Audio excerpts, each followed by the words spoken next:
হয়, ধন্যবাদ আপোনালোকক। আজি আমাৰ 3 দিনীয়া আসলতে অৱস্থান ধৰ্মঘট কৰ্মবিৰতি কাৰ্যসূচী আমি হাতত লোৱা আছিলে। আমি 2006 চনৰ পৰা NISMত কৰ্মৰত। আমি নিয়মীয়া কৰ্মচাৰীৰ নিচিনা সা সুবিধাখিনি পোৱা নাই। আমি অস্থায়ীভাৱে কৰ্মৰত আছোঁ আৰু 2006 চনৰ পৰা আজিলৈকে প্ৰায় 20 বছৰ কাল 2 দশক আমি কণ্ট্ৰেকচুৱেল হিচাপে কাম কৰি আছিলোঁ। আমি বাৰম্বাৰ মুখ্যমন্ত্ৰী ডাঙৰীয়াক অনুৰোধ বিনোধ কৰাৰ পিছতো মেমৰেণ্ডাম দিলোঁ। Director of health service, director medical education, chief secretary, MD NISM, ED NISM সবকে আমি মেমৰেণ্ডাম দিলোঁ। মাননীয় মুখ্যমন্ত্ৰী ডাঙৰীয়াকে মেমৰেণ্ডাম দিছোঁ, কিন্তু এতিয়ালৈকে আমি কোনো ধৰণৰ কৰ্মফল পোৱা নাই। আমাক যিটো প্ৰাপ্যৰ পৰা বঞ্চিত কৰি ৰাখিছে। ঠিক সেইদৰে আমি যোৱা SSU ডিচেম্বৰত যিটো SSU 3 পৰা 5 তাৰিখলৈকে হৈছিলে স্বাস্থ্য সেৱা উৎসৱ, তেতিয়াও আমি কলা বেজ পৰিধান কৰি এটা প্ৰতিবাদ জনাইছিলোঁ, কিন্তু মাননীয় মুখ্যমন্ত্ৰী ডাঙৰীয়া আৰু স্বাস্থ্যমন্ত্ৰী ডাঙৰীয়া এতিয়ালৈকে কাণ হাত লোৱা নাই। ঠিক সেইদৰে আমি প্ৰত্যেকজন ডিচিৰ থ্ৰুদি যোৱা জানুৱাৰীৰ 20 তাৰিখে আমি প্ৰত্যেকজন ডিচিৰ থ্ৰুদি অসমৰ গোটেই ডিচিৰ থ্ৰুদি মাননীয় মুখ্যমন্ত্ৰীলৈ পত্ৰ প্ৰেৰণ কৰিছিলোঁ, এমাহৰ সময় দি পেলাই যে আপোনালোকে আমাৰ কাৰণে কিবা এটা কৰক, নিয়মীয়াকৰণ কৰক বা স্কেল পে দিয়ক 7 পে কমিশ্যনৰ আণ্ডাৰত। কিন্তু ঠিক সেইদৰে মাননীয় মুখ্যমন্ত্ৰী ডাঙৰীয়া এতিয়ালৈকে এনেধৰণৰ কোনো মন্তব্য প্ৰকাশ কৰা নাই। আমি তেতিয়া এটা কাৰ্যসূচী ল'লোঁ গুৱাহাটী চচলত ফেব্ৰুৱাৰীৰ 20 তাৰিখে আমি কৰ্মবিৰতি মানে অৱস্থান ধৰ্মঘট এটা লৈছিলোঁ। ঠিক সেইদৰে তেতিয়াও আমাৰ গভৰ্ণমেণ্ট অফিচিয়েল আহিছিল যদিও আমি আশ্বস্ত নহ'লোঁ। মাননীয় স্বাস্থ্যমন্ত্ৰী অহাৰ কথা আছিলে, নাহিলে। আমি তেতিয়া ডিক্লেয়াৰ কৰিছিলোঁ চেণ্ট্ৰেল কমিটিয়ে যে আমাক যদি চৰকাৰে যদি আমাৰ দাবীখিনি মানি নলয়, আমাক যদি স্পেচিয়েল ৰিক্ৰুটমেণ্ট দি পেলাই ৰেগুলাৰাইজ নকৰে বা যেতিয়ালৈকে ৰেগুলাৰাইজ কৰিব নোৱাৰে, যদি 7ম দৰমহা আয়োগৰ আণ্ডাৰত আমাক দৰমহা প্ৰদান নকৰে, আমি কৰ্মবিৰতিৰ নিচিনা কাৰ্যসূচী হাতত ল'ম। ঠিক সেইদৰে আজি আমাৰ যিহেতু গভৰ্ণমেণ্টৰ ফালৰ পৰা এতিয়ালৈকে কোনো ধৰণৰ পদক্ষেপ লোৱা নাই, আমি 3, 4, 5, 6 3 দিনীয়া কৰ্মবিৰতি আমি পালন কৰি আছোঁ আমাৰ আহত চেণ্ট্ৰেল কমিটিৰ ফালৰ পৰা। এতিয়া আমাৰ গোটেইখিনি ধৰক 25,000 24,000 মান মানুহ আমি NISMত কৰ্মৰত আছোঁ। এইখিনি মানুহক আমি ইমান দিনৰ পৰা 20 বছৰৰ পৰা কৰ্মৰত আছোঁ, কিন্তু আমি বাৰম্বাৰ অনুৰোধ কৰাৰ পিছতো আমাৰ মেইন ডিমাণ্ডে আছিলে যে আমাক স্পেচিয়েল ৰিক্ৰুটমেণ্ট দি পেলাই ৰেগুলাৰাইজ কৰিব লাগে। আৰু যেতিয়ালৈকে আমাক ৰেগুলাৰাইজ কৰিব নোৱাৰে, আমাক 7ম দৰমহা আয়োগৰ আণ্ডাৰত আমাক দৰমহা প্ৰদান কৰিব লাগে।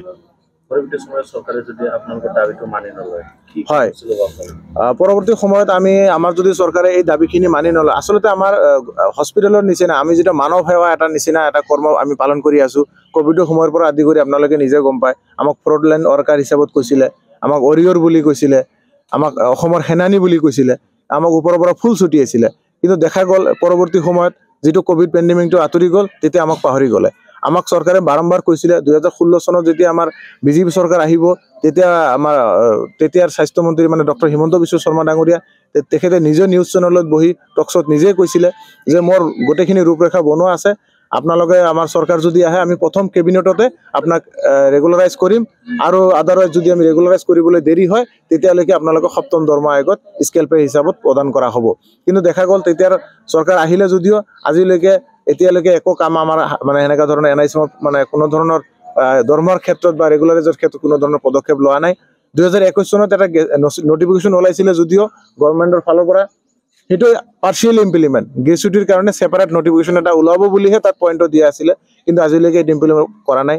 আমাৰ ছুটিৰ পৰা আদি কৰি CCL, EL, CCL, CL বা বেংক লোন আদি কৰি একো আমাক সা সুবিধা নাই। এইখিনি বস্তু আমি গ'লে আমাক একো সা সুবিধা প্ৰদান কৰা নহয়। ঠিক সেইদৰে লাষ্ট টাইম ৰিচেণ্টলি গভৰ্ণমেণ্টে ডিক্লেয়াৰ কৰিলে যে এজন চৰকাৰী কৰ্মচাৰীয়ে কিবা ডিউটি আৱাৰ্ছত যদি মৃত্যুবৰণ কৰে তেখেতসকলে 1 কৰোৰ টকা দিব। কিন্তু আমাক বৰ দুখৰ বিষয়, আমাৰ NISM কৰ্মীৰ কাৰণে এতিয়ালৈকে 1 কৰোৰটো দূৰৰ কথা, 10 লাখ টকা এটা ডিক্লেয়াৰ কৰা হোৱা নাই, 20 লাখ টকা এটা ডিক্লেয়াৰ কৰা নাই। মাত্ৰ 5 লাখ টকা এটা যদি কোনো এটা কৰ্মচাৰীয়ে, আপোনালোকে নিজে চিন্তা কৰক, এজন কৰ্মচাৰী যদি কৰ্মস্থলীত যদি সিহঁতে মৃত্যুবৰণ কৰে, তেখেতসকলৰ পৰিয়ালে মাত্ৰ 7 লাখ টকাহে পাব। আজিৰ ডেটত এই মূল্যবৃদ্ধিৰ সময়ত এই 7 লাখ টকাত জানো এটা পৰিয়াল চলিব পাৰিব? ঠিক সেইদৰে আমাৰ দৰমহাটো গভৰ্ণমেণ্ট যিখিনি আমাৰ ছাৰ্ভিচ হোল্ডাৰ আছে তেখেতৰ 3 গুণতকৈ কম, 3 গুণৰ আধাতকৈও কম হৈ আছে।